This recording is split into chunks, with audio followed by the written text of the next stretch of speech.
Without further ado, I want to go to the next panelist. Of course, Susan Santos de Cardenas. She is with the Society of Sustainable Tourism in the Philippines. So she's going to provide us the valuable insights into navigating complexity of engaging the private sector in the tourism industry in the Philippines and Southeast Asia. And also her presentation is on the promoting the good travel program in Southeast Asia. So challenging and opportunities. Susan, over to you. You have your microphone? No. Oh, can we have one?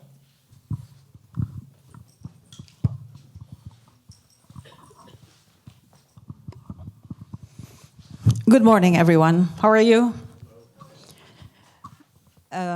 Thank you for being here and learning about engagement, about the private sector. This is a big challenge, but in fact, it's the biggest opportunity for all of us. So, I am the president of Society for Sustainable Tourism in the Philippines. I was the only representative of the Philippines for 20 years out of the country. But I'm back there, and now the GD Good Travel Program East and Southeast Asia Regional Coordinator. And this is why I have such a vast experience now and challenges for the past 1 year and 7 months of promoting the Good Travel Program. I'm also the vice chair, by the way, of the Asian Ecotourism Network. And we have been also promoting our AEN, ecotourism standards for accommodations that Masaru has talked about earlier. So, Good Travel Program, as you may know, is engaging about the certification of SMEs, hotels, resorts, accommodations, the tourism industry in general. And being a hotelier myself and tour operator and travel agent and events organizer and MICE professional for the past 38 years, I started when I was 2. It's a challenge. And when I say approach the hoteliers and the private sector or the industry in general, they say certification itself is the challenge. And everybody is just so resistant about it because it's a lot of work. But there are many ways to skin a cat or maybe cook an egg. So I hit the ground running when I went back to the Philippines. And so many sectors, thankfully, were already aware, but they do not know how to begin. They do not know how to start. And this is actually where we really have to kind of reprogram our approach for the Good Travel Program itself, which is a white label, by the way. White label means any region, country, city, or state, or province can name or brand it themselves. So they have approached me and they want to start, but how?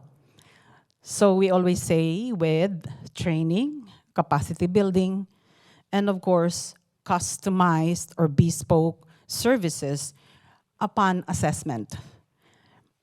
So there are various sectors, in fact, who will be very, very interested in this. We have hotels and restaurants associations. We have the tour operators association. We have the facilities for MICE, MICE providers, MICE venues, etc., etc. And of course, the community-based. The UNWTO launched last year or 2 years ago, the UNWTO Tourism Villages. Thankfully, every year in Indonesia, they're training 100 villages to be sustainable. So half of my work is done already, and in partnership with INDECON, Indonesia Ecotourism Network, and of course with support from the AEN, Asian Ecotourism Network as well, they're being trained. So those are the SMEs, the communities. So I said, thankfully, and we will just certify them, and they're very well on the road to being certified. And the mice industry, actually this is the biggest opportunity of all. Mice, you know mice, right? Okay. Meetings, industries, the meeting, incentives, conventions. Well, we don't want to say anymore like expos, but exhibition, yes, they're still ongoing. And everybody wants to roll out the green carpet now. I had been talking about this since 12 years ago in the Philippines. And, well, it's a work in progress, but we'll get there. So as I said, many ways to cook an egg. The hotels and restaurants are now interested.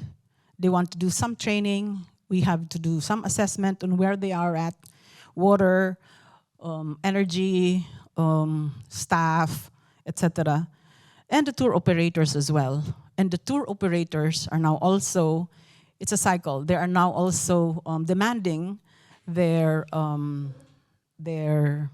suppliers to be green or sustainable. So that's a good opportunity. We also have our own orientation for CEOs because they are the ultimate decision makers in the end. So they just want to have some kind of orientation, what is sustainability? And, 2-hour talk about it with, of course, I'm not the expert, so I'll bring in my partners, like, let's say, wherever they are applicable in water, energy, GHG emission, carbon, etc. And also for the development, climate. So we have now the climate certification also, which we include. So they are very, very interested in that. Of course, the CBTs, as I said, we want to give opportunity to the different communities. Philippines has 7,600 islands. Indonesia has 17,000 islands. So Thailand has like another 4,000, I think. So yeah, a lot of opportunities in Southeast Asia, but we really have to focus on the low-hanging fruit, as I said. It's still a work in progress. The CBTs, we have started with Indonesia. We had an Indonesia Ecotourism Summit last May. And also, I'm happy to announce that the Gangwon state in Korea, which approached me and they want to really espouse sustainability in the East Asia Tourism, Interregional Tourism Federation that's composed of 10 countries and 10 states in East and Southeast Asia. And yeah, we will hope to do also a green corridor there in East Asia with this regional. So seek out whatever you can do in cooperation. There is no competition. It's always cooperation. As I said, the SMEs, which are the biggest, actually, we're not targeting big hotel chains or international chains. The SMEs are the small and medium enterprises. They are willing because, as Masaru said, they want to save costs and they want to go green. They want to practice solid waste management, compost, and grow their own vegetables for their guests. So this is all, they find it already, and we will be sharing actually good practices story when we launch the Good Travel Festival in one of our sessions here, or side sessions, where we will have good practice stories from Asia and Mexico, from different businesses who have made it. So we'd like to share this with you later on. Watch out for it. And it's very inspiring, in fact, because these are all practices that happened out of issues and calamity and disasters and the pandemic. But they survived and thrived. So these are what we are looking for, especially for community-based and In Indonesia alone, for example, the local hotel chains, there's like 100 local hotel chain. One local hotel chain has like 30 to 100 hotels all over the 17,000 islands. Big opportunity for us. So our time is limited. As Anna said earlier, we have to do or green the industry now. Now is the best time. And we think that there is no better platform than the Good Travel Program, which has the credibility. It's not about being expensive, but it's about cost savings. And we have to emphasize this when we tell our prospective clients why they have to go through or start their sustainability journey all the way to certification. It's all about cost savings while being friendly to the planet and, well, the triple bottom line, as we always say, triple the people, planet, profit, right? Okay, so that's it for my sharing for today, but please watch out for our Good Travel Festival, the videos we will be showing in some of the panels, the screens later on, with the good practice stories from Mexico, from Taiwan, from Finland. And yeah, all right. Thank you.